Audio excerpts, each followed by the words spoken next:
If you think you're a Minecraft pro, you've got another thing coming. Minecraft is a big game that's always growing, and as new features are added, players are finding countless ways to improve the gaming experience. And I'm sure that there are a ton of things that you aren't doing that you definitely should be. So here it is, 29 more Minecraft things you should start doing. But super quickly, if you do end up enjoying the video, then please consider subscribing. According to Social Blade, I'm supposed to reach 800k subs. Never. So if you want to help me prove them wrong, then please subscribe. It's free, it means the world to me, and every single person who does subscribe does make a difference. So thank you very much, and I hope you enjoy the video.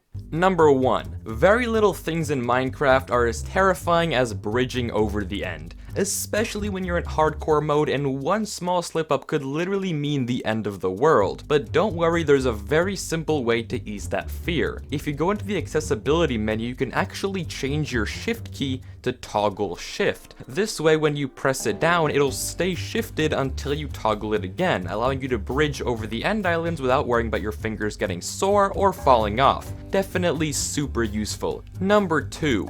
Another super scary Minecraft thing is the Nether, and what's more frightening than being set on fire and not knowing when you're gonna get extinguished? Probably my biggest source of anxiety is when I fall in lava and I'm just waiting to stop burning. Completely powerless. Well, not anymore. At the cost of a singular piece of gunpowder, you can brew splash potions of water, which once you throw will automatically extinguish any fire around you. A very useful item to keep handy whenever you're exploring the Nether. Sadly though, you can only extinguish yourself in Bedrock edition of the game. Man, I'm jealous. Number 3. With the new extreme terrain generation, the snapshots of 1.18, and the even bigger ravines of 1.17, navigating caves is harder than ever. That being said, if you're ever on the edge of a cliff, here's a really easy way to get down. All you need are some weeping vines and some bone meal. Simply place the vines and grow them all the way down. Now you have an easy elevator that goes both upwards and downwards into your cave.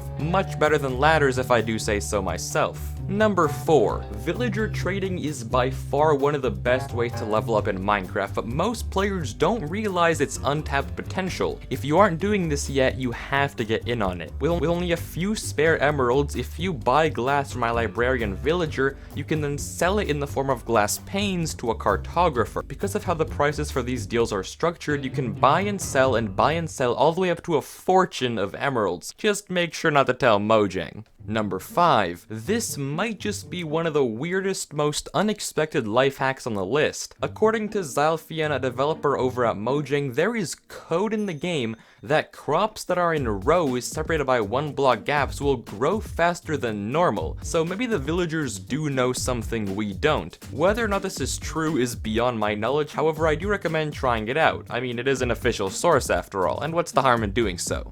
Number 6. Something important to note whenever you're playing Minecraft is to use the right tool for the job. If you aren't aware, pickaxes are used to mine stone, axes for wood, and swords for killing. Okay, so what? Well, something you might not know and want to keep in mind is using the wrong tool actually makes it lose twice as much durability. For example, if I kill this pig with a pickaxe, that pickaxe will lose 2 durability instead of the usual 1. So even though it is easier not to switch to a shovel when you're mining, sometimes it's for the best. Number 7. If you're building something simple and creative and you want to make it taller, it definitely is a pain to have to repeat the same thing over and over. But if you want to speed that process up, here's how. Simply go to the corners of the build and place a block there and how high you want to go. Next, fill the 2 coordinates with carpet. You can see that all the holes of the design that don't fill in and break off. Next, run the same command but replace carpet with the block you want to /fill. Then add the suffix replace carpet. Now run that command and boom, an upscaled version of your original structure, easy as that. Number 8. In my opinion, this is one of the coolest facts in all of Minecraft. If you're ever in need of some honey, and I mean a lot of honey in a rush, this trick could save you a lot of time. Because there isn't an actual day-night cycle in the end and Nether, bees don't actually rest when working. So the next time you're making a honey farm, build it in the end to cut some delays. It will save you a lot of time in the long run and make you seem like a genius to your friends. Trust me. Number 9. Now we all know that boats go insanely fast on ice. It's a really good way to travel, but what if I told you they aren't the only ones? pigs with saddles also go super duper fast on ice. Plus, unlike boats, they can go on land and go up hills perfectly fine. So if you're looking for a more reliable method of transportation and you want to make your pig feel like the king of the world, try out a pig on an ice railway. It's super duper fast and you can use it on any terrain whatsoever. Number 10. Here's another command hack that will definitely help you out in the long run. Let's say for example you're building an island of some sort and you want to cover the surface in grass or dirt or podzol. Sure, you can go by hand and layer it all in, but that's gonna take ages. Instead, go to the corners of the build and fill the area above with sand. Next, clear the sand below the build by replacing it with air. Finally, with according to the corners of the build selected, use the /fill command with your block of choice and the parameter replace sand. Just like that, you'll have a nice layered island fit for use, and in a fraction of the time as well. Number 11. Using the /item replace command, you can add some pretty cool customization to your Minecraft skin. Any item that you choose to replace your head slot will automatically appear on or above your head, but there are some Easter eggs. If you use an end rod, it will appear over your head like a unicorn horn. Fence gates allow you to wear glasses, raw cod goes on the side of your head like a microphone, a bone goes in your mouth, and a lead makes a monocle. A really cool trick that you can show off to your friends with. Number 12. We all know that conduits can help us breathe underwater, and it's probably what you use them for. However, something a lot of players forget is that conduits can protect you too. If you give a conduit a fully charged frame, it will attack all hostile mobs within an 8-block radius, dealing 2 hearts every second. So if you're looking to conquer an ocean monument, building one of these will definitely make the job easier. Number 13. Building downwards with redstone can be a pain, and if you want a stylish and effective way to send redstone signals, here's how to do it. Simply make a 3x1 wall of walls as tall as you want and put a trapdoor on top. Now, place an observer at the bottom of the wall. This may not look like much at first, but this contraption actually works super well. Whenever you power the trapdoor, all the walls will get thicker and send a signal to the observer, a lightning fast and aesthetically pleasing way to do redstone. Number 14. If you're ever in the Nether and not in a rush, this trick could save you a lot of resources. We all know that Nether gold ore is pretty bountiful, however if you want to make it more worth your time, just use Silk Touch. It may seem counterintuitive at first, but you can then go and smelt that ore in a furnace. Just like regular gold ore before 1.17, instead of getting some measly gold nuggets, you can get a full gold ingot for your troubles, saving you a ton of gold and a ton of time. Number 15. This is kind of a 2-in-1 life hack if the 2 was questionable at best. If you're scared of traveling to the end and don't want to wear the annoying pumpkins, just use F5 mode or F1. By toggling perspectives or hiding the GUI, the pumpkins disappear as well, allowing you to see perfectly fine. But that's not the end of it. According to the Minecraft wiki, apparently, carved pumpkins allow you to take less damage from falling dripstone than any other helmet. Now, in my trials, I was never actually able to confirm this, however it is something worth trying out. Number 16. The days of painting entrances are getting kind of old. At this point, whenever an experienced player sees a painting, they know something could be behind it. However, you can use this to your advantage and prank your friends. Because paintings can go on cacti, you can set up a little trap by placing a cactus directly behind a painting. So when your friends think they're a genius for trying to waltz in, they'll be greeted by a prickly surprise on the other side. Number 17. When you think useful, the furnace minecart isn't the first thing that comes to mind. It's probably the last. Most of the time, there isn't really a point in crafting these things. However, if you're out for blood and want a creative way to kill your friends, here's how. If you set up a rail track leading into a block and then put a TNT minecart on top of it, you can use a furnace minecart to make a time bomb. Simply place your fuel of choice into the furnace, and the moment it pushes the TNT minecart into a block, boom, your friends won't see it coming.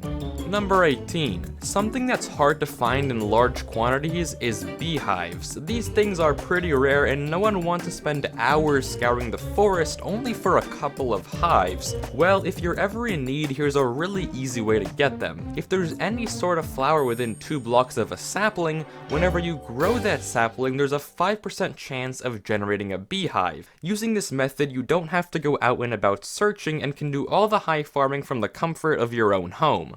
Number 19. Spying on your friends is pretty hard, but what's a better way to do so than one-way glass? In this context, shulker boxes may not seem useful at first, but they actually prove invaluable. If you set up a shulker box in a very high platform in the air, because Minecraft treats it as an entity, people below won't be able to see it, allowing you to stand on an invisible platform and watch all those below you without a single concern of being caught. Number 20. If you're on the run in 1.17 and want an easy way to get people off your tail, here's just how to do it. If you're in a situation where you can run across a shallow body of water, pillar across with the new drip leaf. You'll be able to use it like a normal block, but right as the people behind you show up, the drip leaf will have closed, and anyone else trying to get across will fall in the water, allowing you to shake off those pesky hunters. Number 21. If you want a really cool trick that will definitely blow your friends away, here's a really good one you should try out. If you set up this contraption made of sticky pistons, obsidian, and slime blocks, then place a sand block on top, it'll float in mid-air, creating this weird levitating anomaly. Not only that, you can then place a lever or button below that sand. Now generally these blocks can't hold up gravity blocks, however due to the supernatural nature of our sand block here, it all works out. So is the lever holding up the sand, or is the sand holding up the lever? The world will never know.